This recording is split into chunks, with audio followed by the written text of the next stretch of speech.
still super casual face day because I'm going to an event later and I haven't done my hair and makeup for it yet, and I didn't want to do makeup for the video and then take it off to redo it later, so casual Thursday. I'm also redoing my room decor, hence it being super empty back here. Hey guys, it's Kirsten, and for today's video, we're going to talk about something that I know I really struggle with, that I know a lot of other people struggle with, especially people that I know personally, but also something that I know a lot of artists and creators and freelancers struggle with, and that is not knowing when to say no to something. In this context, it'll mostly specifically be about knowing when to say no in terms of your job and your contracts, but I also want to touch a little bit on knowing when to say no to things like relationships in your life or situations in your personal life or that you may come across that might end up being more detrimental than helpful to you. So what I mean by learning how to say no is there are times, like as an artist or just even as like an adult or a person in a workplace, where you feel like people are asking things of you, and if you're anything like me or like a lot of people that I know, you have this like overwhelming need to say yes to it, and it's for a ton of different reasons. For me personally, I have this like awful anxiety about like if I say no to people, they're gonna think I'm not dedicated, or they're gonna think I'm lazy, or you know, like they're gonna think I'm not a hard worker. And then when it's in context of things like clients and contracts and commissions, if I say no, they're going to think like, oh, I'm not serious, or they're going to think that I think I'm too good for this, or that I'm turning down money. Like, I can't anger these potential clients. I can't turn down money when, you know, I definitely need money this month. And so all of these things pop up in your brain that make you think you absolutely have to say yes to everything that's put in front of you. And I think it's pretty safe to say, too much of just about anything usually ends up being a bad thing, and I think that includes saying yes to absolutely everything. Just as a baseline, not just for artists, but for people in general, everyone has a limit to how much they can handle. Like, we're humans. We can only deal with so much before it's too much, and that's when, you know, there starts being negative health effects, or your brain can't process all the stuff that's going on and it starts to affect your life. And that's when I hope it doesn't get to that point, but that's kind of when you have to start to think like, what can I say yes to and what can I actually say no to, because I cannot say yes to everything.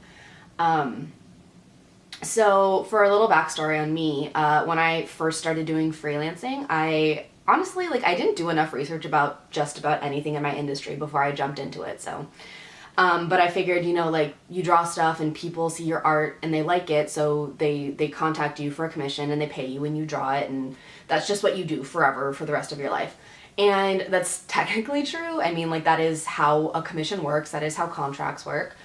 But when I first started, since I didn't have much of a name built, I didn't have much of an audience built, every single commission that came into my inbox, I said yes to. It did not matter if it was in a style that I was comfortable with or a medium that I was comfortable with. It honestly, didn't even totally matter if they could pay as much as I thought I should be getting paid, because I didn't feel like I was in a place to say no to it. And so, as beginner artists, we all know, like, every single artist who's starting out has struggled with this.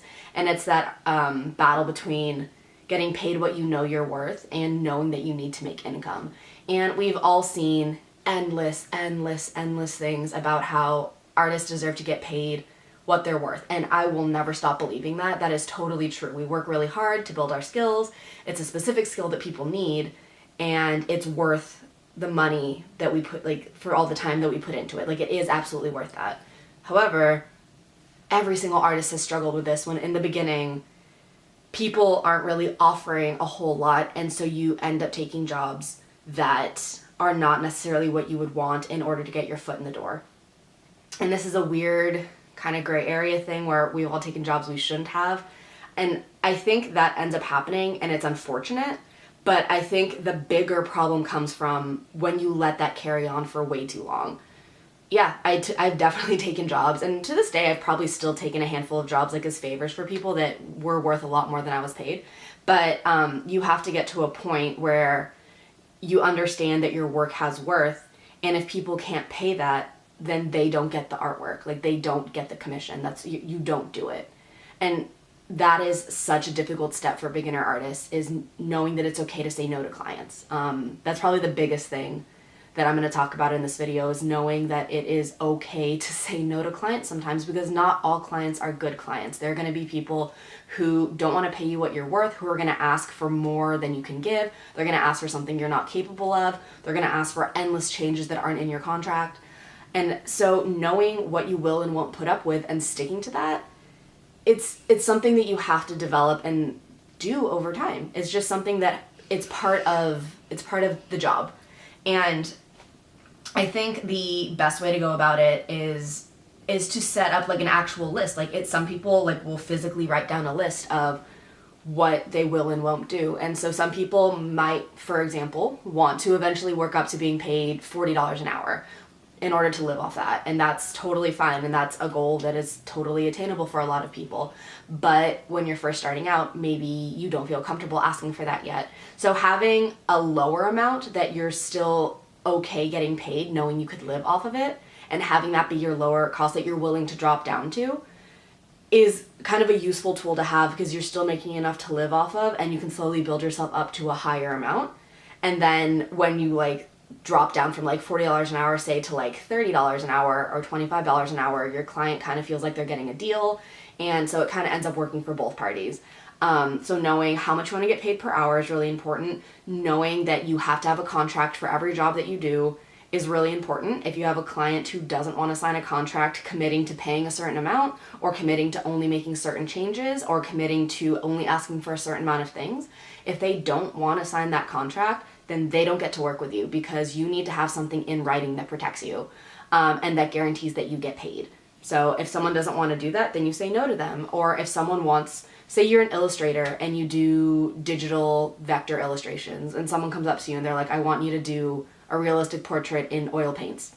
Don't say yes to that. Say no to that, because that's not what you do. And if you think, I don't want to turn down a client, so let me go buy some oil paints and try to make this work, it's going to be a waste of money and a waste of time, and you're going to have an unhappy client. People shouldn't be coming to you if they're going to ask for things that aren't what you do. If someone comes to you, they should be coming to you for your style, not to force you to draw in a way that you don't. If they want a realistic oil painter, they can go find one. That's just the reality of that.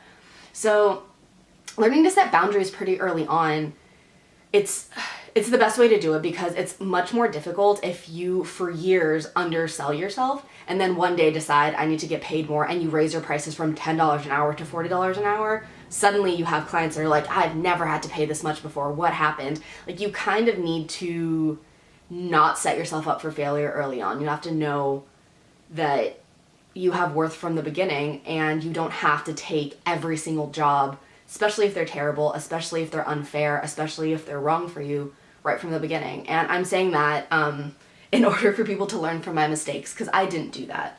And I ended up having to do a lot of commissions that I wasn't proud of, that I wasn't happy with, that I had no fun doing. And it took me a long time to realize it was okay to charge more, and it was okay to turn down people that weren't working for me. I think another thing that I struggle with now, instead of all of that, like, I've learned to say no to commissions that just won't work for me personally in terms of price and style.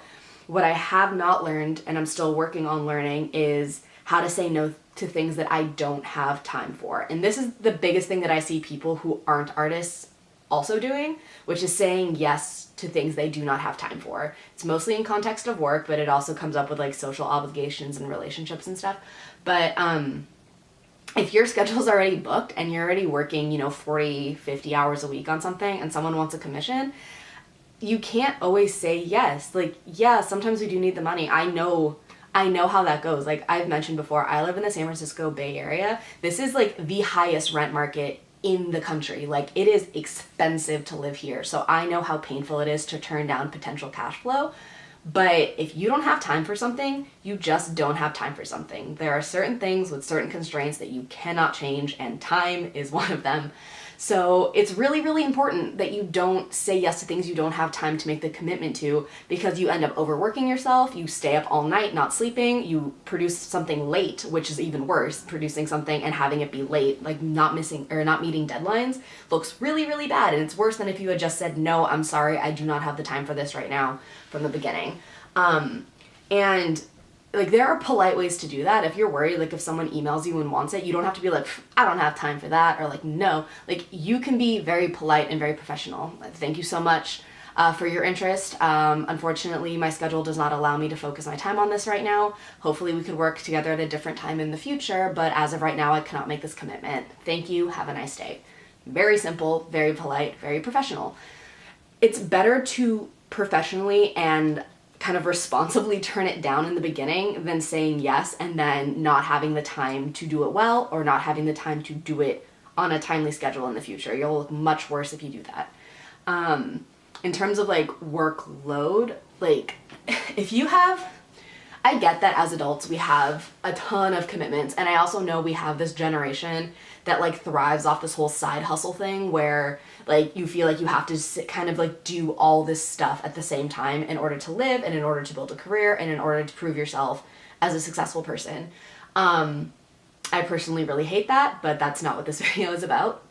But if you have a lot of, like, if you have a job already and then you have a bunch of commitments on top of that, you're gonna get to a point where it's too much and you can't always be there for every single person. And I know that sounds selfish and maybe people don't want to hear that, but you cannot be there for every single person, because if you are and you're not even taking care of yourself, then none of it matters, because you should be at least taking care of yourself and making sure you're healthy. If you can't take care of yourself, you're going to get to a point where you break, and then you can't take care of other people either. So if you're at that point, you need to backtrack and focus on yourself a little bit more. Understand what like your true biggest commitments are and focus on that, and end up saying no to people. So just be really aware of what you can and can't handle.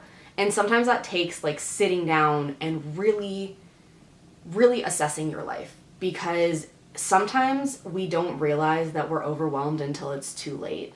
You get to a point where you're just like feeling totally lost or totally overwhelmed and tired and stressed out and just like in pain, and all of this stuff is going on, and that's when you stop and kind of think about, okay, something's going wrong here. Like, don't let it get to that point. And if you are at that point, it's your responsibility and you owe it to yourself as a person to think, like, what am I saying yes to? Do I have to say yes to all of this? And where can I cut things off? Even if I don't want to, you have limits. Like, people have limits. And I know we want to be able to do it all. And there are some people that we see online on social media who feel like they can do it all and they have all of this and they work 24/7 nonstop.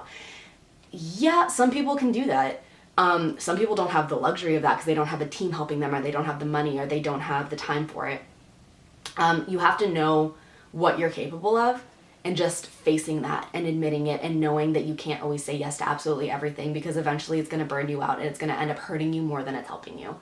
I think that's really important for your career to think about it. I also think, and I'm only going to touch on this a little bit because I'm probably going to do a separate video on this. People have actually asked me to do a separate video on this, but there comes a time and place in your adult life especially where you have to learn to say no to people in your life. I am going to do, like I said, an entire video series on toxic friends and family, people who are unsupportive of you. But as you go through all the things in your life and think about what you can commit to and what you can't commit to and what is too overwhelming for you and what isn't a priority for you anymore, that's not just related to work. That can be related to people. That can be related to things going on in your life that aren't work related. And I'm not saying like dump your friends or dump your boyfriend or dump your family. Like, it's not that simple, which is why I'm doing a separate video on it. But if you have people in your life who you constantly fight with, or who are not supportive of you, or who every single time you have an interaction with them it leaves you angry or sad or hurting, you have to get to a point where you think, maybe I need to say no to these people too, because just because you have a history with someone and just because you love someone doesn't mean it's a healthy relationship. It doesn't mean they're benefiting your life in any way. And knowing how to identify that and kind of think like, is this something that's good for me anymore? It doesn't make you a bad person. Like, it doesn't make you a selfish person. And I know, like, this whole video is me saying, like, take care of yourself, like, put yourself first. And I know to some people, especially to people like me who don't want to displease anyone, it sounds selfish. It sounds and feels selfish to be like, no, me first.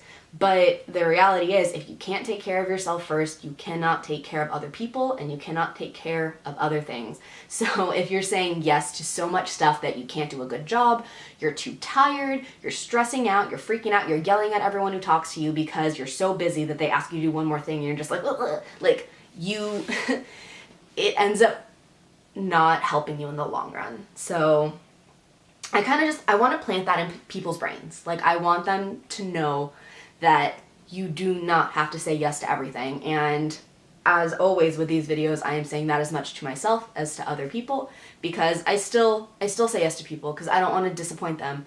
But if you can't do it well and you can't do it in a healthy way, just don't do it. It's not going to be the end of the world, like, I promise. And knowing how to prioritize and knowing that what you're saying yes to is in line with your long-term goals and your dreams and your commitments is going to make it easier to decide which things you should say yes to and which things you have to pass up on. And it's not always easy, it's not always fun, but I promise you, if you work to have better standards for what you want out of your career and you set yourself up in a way that you don't have to be tired and angry and stressed out all the time, you're going to have a longer, happier, more successful career. Even if it doesn't feel like it in the beginning, I promise you that's absolutely what's going to happen. So yeah, I know this one was a little bit long, and I feel like I was a little like blah, blah, like during the entire video, but it is something that I'm really passionate about. It's something that really irritates me within myself, so I got a little into it. But I really hope that was helpful to some of you, because if you're anything like me, it's a rough thing to deal with. So yeah, if you have any other questions or comments, you're welcome to leave those down below. Please give this video a like if you liked it, and go ahead and subscribe if you want to see more videos like this. If you have any other ideas for videos you'd like to see in the future, go ahead and leave them below, and I'll do my best to make them happen. And until my next video, I hope you guys have a great day. Bye!